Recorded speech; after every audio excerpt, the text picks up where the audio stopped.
Il est interdit d'occuper illégalement des chaussées dans nos marchés comme lieu de vente. Mais on remarque toujours que certains commerçants y étalent leurs marchandises. Chers téléspectateurs, c'est le seul titre de cette édition. Les détails au cours de ce journal.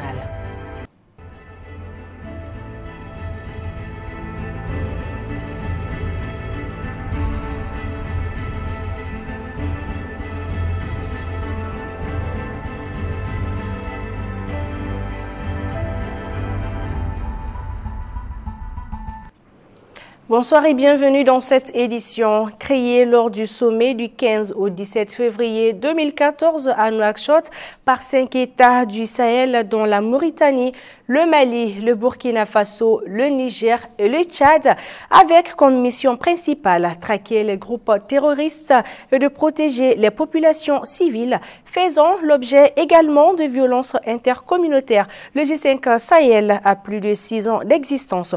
Comment cette force de convergence militaire des pays du Sahel se comporte aujourd'hui? Mohamed Salia Maïga, professeur d'enseignement supérieur, donne son avis au micro d'Aminata Koumari et Ibrahim Assou. Le G5 Sahel est bien entendu la bienvenue. On peut même dire que ça a été créé tard. Moi, je situe la nécessité de créer le G5 Sahel depuis 2010, où le Nord a commencé à être occupé d'une manière catastrophique par tout ce qu'on appelle maintenant djihadistes, terroristes, etc. Et je dois même dire qu'avant ça, déjà en 2006, les accords qu'il y a eu ont amené des situations au nord de malgouvernance qui ont fait que, pour ce qui est du nord du Mali, et donc forcément ça retombe sur le Niger et le Burkina Faso, ça a créé des situations qui pouvaient nécessiter la création d'un groupe comme le G5 Sahel. Et je crois qu'effectivement, il était important de créer ce groupe-là. Il était important que les forces du Sahel se regroupent pour défendre leurs frontières. Et les FAMA, leur rôle doit être effectivement être avant-gardiste. C'est-à-dire qu'une fois que les forces G5 Sahel ont les frontières, que les FAMA occupent leur territoire, de telle sorte que tout ce qui échapperait aux forces G5 Sahel pourrait être pris en charge par les FAMA. On a vu d'ailleurs le cas dans le Tapo-Gourma, hein. On a vu ce qui s'est passé, c'est qu'effectivement les forces nigériennes ont été attaquées dans le Tapo-Gourma, les forces maliennes ont été attaquées dans le Tapo-Gourma, les forces burkinabées, mais on n'a pas le sentiment que la force G5 était là, alors que ça devait être les forces G5 qui devaient être vraiment attaquées dans cette zone-là. Je sais que beaucoup de gens ne le savent pas. Le premier représentant du secrétaire général des Nations Unies qui est venu pour le Mali en 2012-2013, qui était Romano Prodi, avait sa première évaluation, avait identifié le fait que dans le Sahel, le problème est un problème de développement. Il n'a pas cherché à faire autre chose que de dire je vais aller vers des projets de développement parce que je pense que la solution se trouve là. Et donc déjà en 2013, ce représentant des Nations Unies, qui n'a pas duré bien entendu pour les raisons que beaucoup de gens savent, mais il a compris qu'il faut monter le projet de développement pour le Sahel et c'est seulement par le développement que le problème va être résolu. Donc actuellement le G5 Sahel, et c'est heureux, est en train aussi d'aller vers les questions de développement, vers les questions d'infrastructure, vers les questions d'études spécifiques par rapport au Sahel. Et donc c'est une très bonne chose qu'on aille vers ça.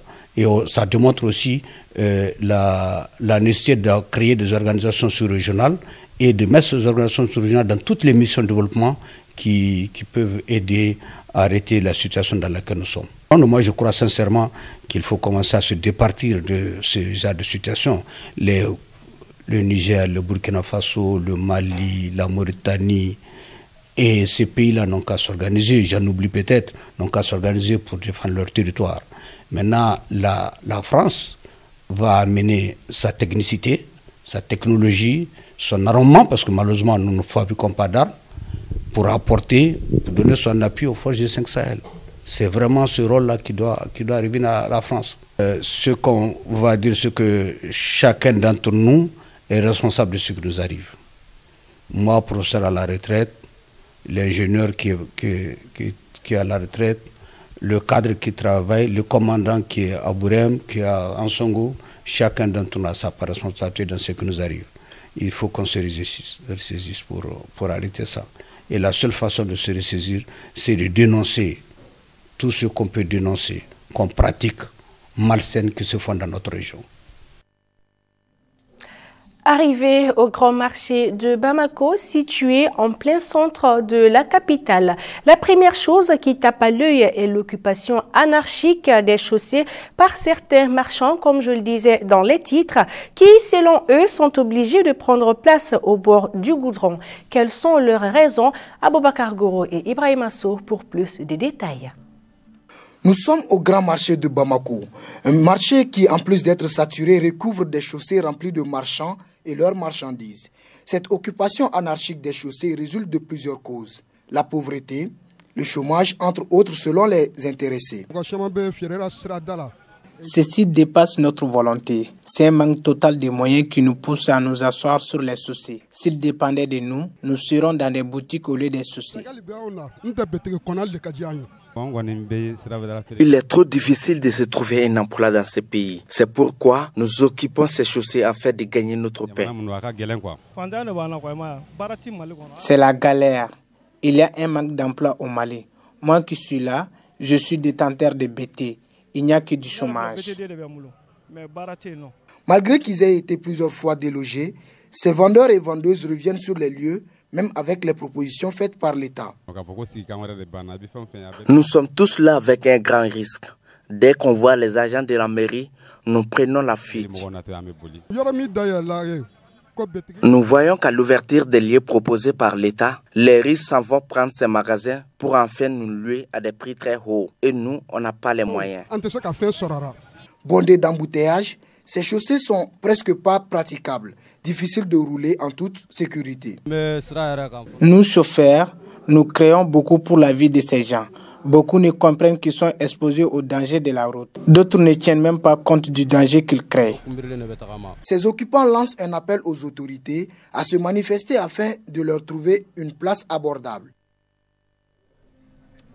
Le chômage, une équation qui cherche toujours des solutions au Mali. Ces femmes organisées en groupe apportent leur touche à la promotion de l'emploi en s'auto-employant et en employant d'autres personnes à travers la fabrique du savon. Aboubakar Goro et Ibrahim Asso. Ce savon fait à base de nos produits locaux est généralement utilisé par les femmes au foyer. Il sert à faire la lessive, la vaisselle et dans plusieurs cadres sanitaires au sein du foyer. Sa fabrication résulte de tout un tas de processus menés par un groupe de femmes pour être autonomes. Je fabrique du savon. On fabrique plusieurs modèles.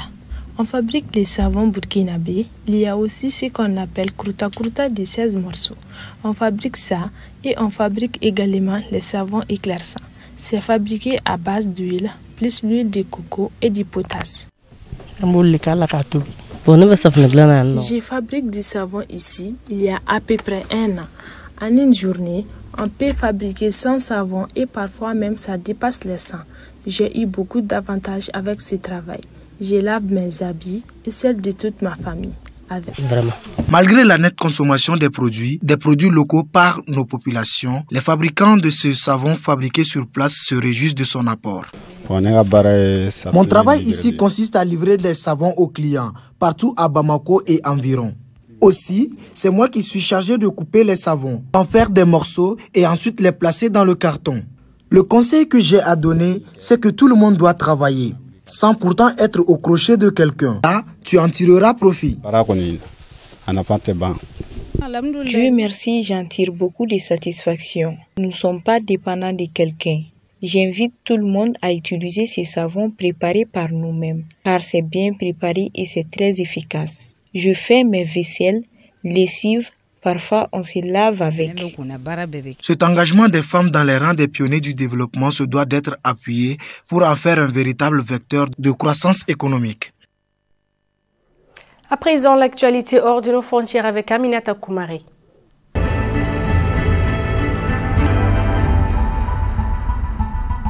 Barkhane, France et Mali renforcent leur collaboration dans la lutte antiterroriste. L'armée malienne affirme que, depuis le début du mois de janvier, une centaine de djihadistes ont été tués, une vingtaine d'autres capturés ainsi que les armes de guerre saisies dans le cadre d'une opération d'envergure menée avec la force française Barkhane. Depuis plusieurs semaines, les forces françaises et maliennes concentrent leurs efforts dans le Gourma malien, zone d'action du groupe de soutien à l'islam et aux musulmans.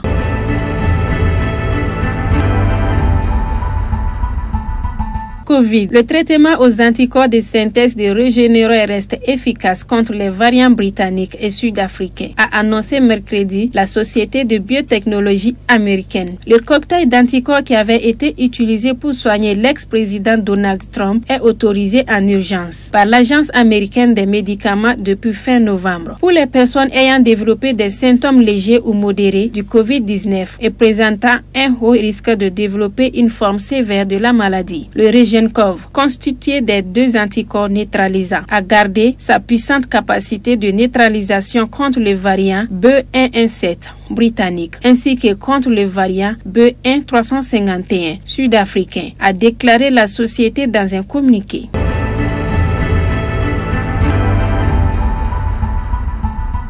RDC. Les députés ont voté en faveur de la destitution du Premier ministre Sylvestre Ilunga, un mois et demi après avoir rompu avec Joseph Kabila.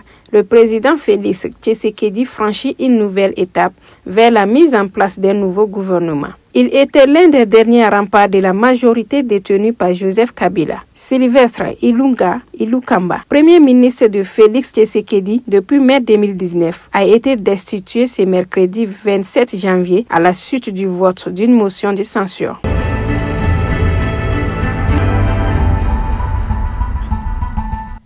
Et voilà, c'est tout pour ce journal. Merci de votre aimable attention. Bonne suite de programme sur Onde TV. Bonsoir.